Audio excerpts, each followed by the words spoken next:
a downtrend, what you should be looking for, and the first question you should be asking is whether or not structure is being maintained. So you have your lower highs and lower lows in a downtrend, and as long as your lower high points, which are your structure points that are being maintained, you're still good for that downtrend type of momentum, and structure is being maintained. So from there, you could be looking for the next structure points, which is obviously going to be your lower high points, to take you to the next point in structure, which is your lower low. So on the NASDAQ, for what we were looking for, price was giving us very beautiful retraces to actually push us to the next point in structure, even though like price was super bullish at different points in times that you could have, taken advantage of if it made sense. However, overall, we were looking for more sell than buy opportunities. You had certain confluences that were happening around this time as well. You had your cross of your moving averages based on your H4 time frame that happened all the way here on your H4, and that structure was still being maintained to a certain extent over a period of time.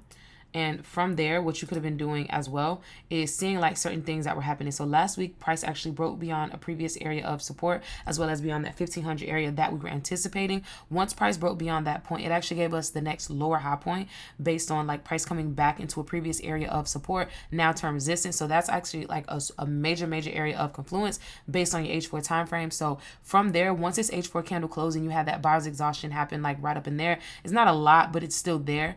I would have highlighted that area and been down on my M30 time frame to kind of like actually see how those candles were forming and what price was showing me around that time, which as you can see here, there's like a mini little markup already going. I drew my counter trend line to measure the momentum of that counter trend around that point in time, so I could see like that transition happen more so in real time.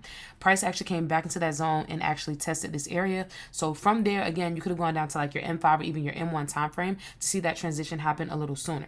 But another thing that you could have also been doing was mark off this previous close of this candle beyond this bullish candle here. That would have told you that, there's more sellers than buyers in the market at that time, and everything beyond this point is valid for a sell opportunity. So this happened right around like 8:30 in the morning, 9:30 in a sense. So what you could have done was you could have waited for a price to actually give you that next lower high point to feel a bit more comfortable wanting to take that. However, you could have taken this move here just off the strength alone of all the confluences that you had already, as well as seeing how your 66 MA was being maintained within this entire area, and you're right back in a previous area of support now turned into resistance. And these little minor areas are not structure points, so I wouldn't consider these like any type of like break of structure. They're just minor resistance areas. So for me, that would not have made me feel like, okay, price is ready to go bullish now. It still would have gave me the idea that, okay, we're still bearish in a sense, right?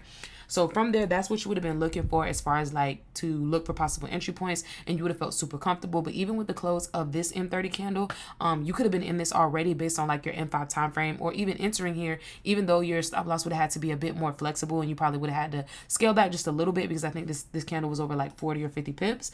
So you could have scaled back a little bit just to like have your stop loss beyond a previous area of resistance somewhere up here, and overall just flow with everything